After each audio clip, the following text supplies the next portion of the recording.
Hi guys.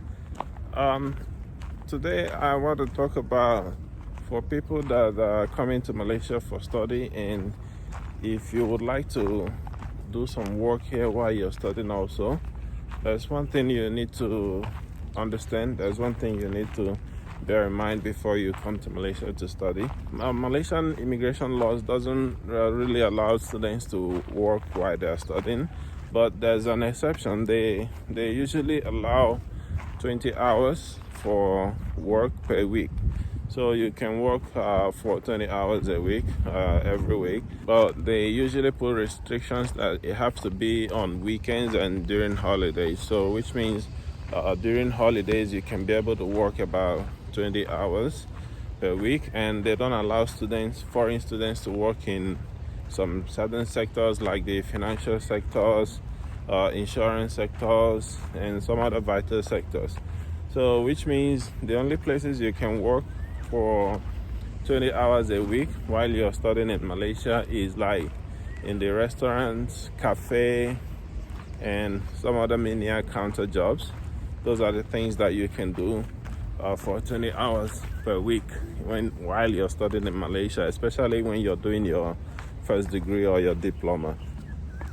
So, but apart from that, there are different other things you can do actually if you're in Malaysia. Now, digital content is a very growing economy, so you can also engage in creating digital content. You can also engage your skills also.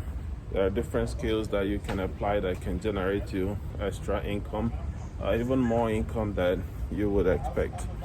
You can, if you have skills of developing websites or mobile application or digital marketing or anything that have to do with software, you can do those things by freelance.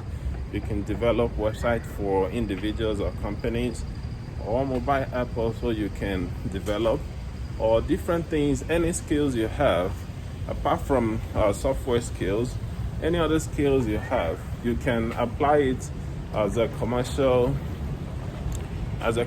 practice. You can use it as a freelance to generate income for yourself.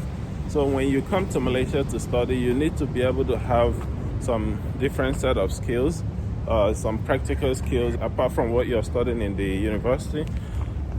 You don't really have to depend on working for the normal 20 hours at the restaurant or cafe or the grocery store or some menial jobs like that. You can get other better jobs. You can get other better engagements, like engaging your skills to offer services as a freelance to other people. And if you didn't really have any particular set of skills, you can also engage in digital content. If you do digital content, you can be able to, if you're very good, if you create good content, I think you will be able to generate a lot of income from that. So it can also help to sustain you. Actually, if you're very good at creating digital content online for Facebook or YouTube, it can be able to generate you enough income to be able to even pay your tuition fees and your accommodation and your feeding and transportation and whatever you need. So that's one of the things that I think you can be able to do, that you can that will help to sustain you here in Malaysia, since you may not be able to do any official job or any fixed job here in Malaysia. So guys, if you're coming here, it depends on the university you are and the subject, the course you will be doing. If it's a course that doesn't really require much of attention, like some menial courses like administrative courses or business courses and some other courses like that, then you might be able to have enough time to create contents.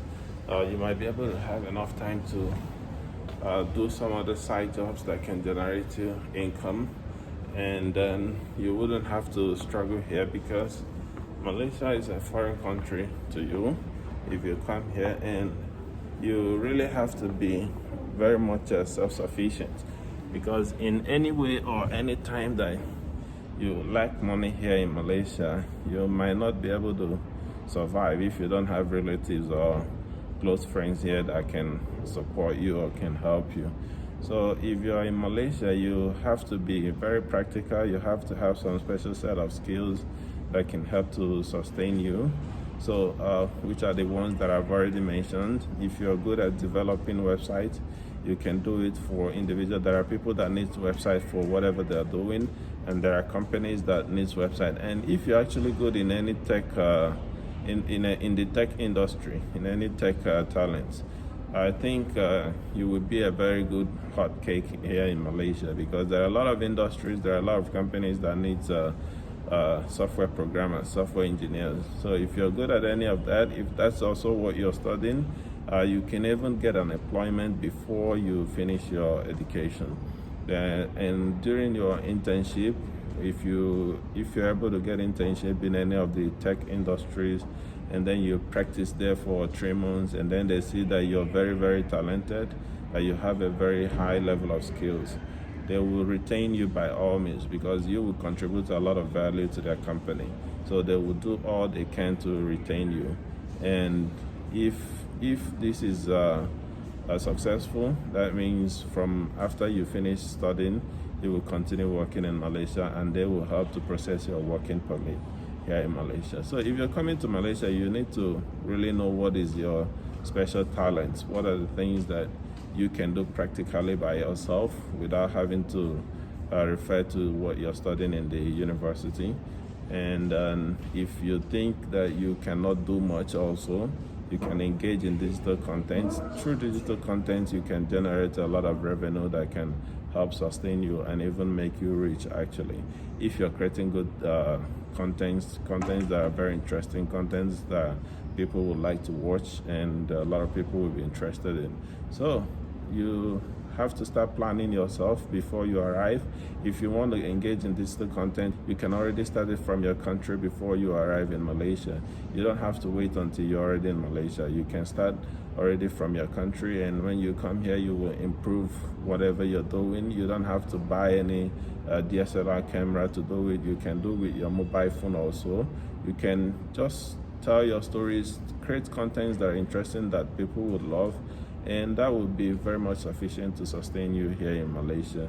And if you do good, it will also open doors for you. It will create doors of opportunities and privileges for you also here in Malaysia. So you really need to be very smart and creatively thinking, because if not, you will find it difficult to survive in Malaysia, because there are very limited jobs that foreign students can do in Malaysia.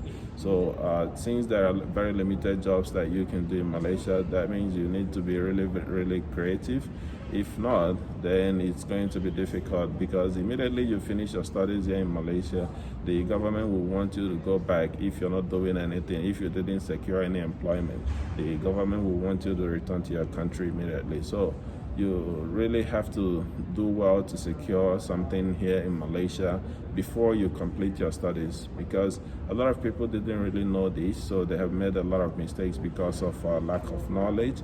But this is very important that you note it. If you're coming to study in Malaysia, you have to have special skills that can sustain you here, so that immediately you finish your studies, you can be able to secure an employment here. If you're into the engineering sector, the IT sector, the medical sector, whatever you're doing, whatever you're studying in Malaysia, make sure you're very, very good at it. If you're very, very good at it, there are companies that will employ you. There are a lot of jobs in Malaysia, but they are looking for the best talents, the best of the best. So you really need to be very, very good, talented in whatever industry you are. If you're very good in any of these, then you wouldn't find it difficult in securing employment. You can actually secure employment before you graduate from your study, while you're doing your internship. Whichever company that engages you in the internship, when they see that you're very good, skilled in whatever department they put you in, they will do all they can to retain you in that company. So which means you will be able to secure employment in that company and in Malaysia very easily. And if you're able to secure this employment, you don't have to worry about visa anymore, because the company will take over the sponsorship of your visa, your work permit, and whatever that comes after that. So they will take over the responsibility of taking care of you, your insurance, and even your income tax also. So guys, this is all you need to know. Before you start coming, make sure you plan yourself and know what you can do as a side hustle in order to sustain yourself here in Malaysia. So thank you guys for watching my video. I hope you like this video. If you like it, do subscribe to my YouTube channel, and then I will see you again. Bye bye.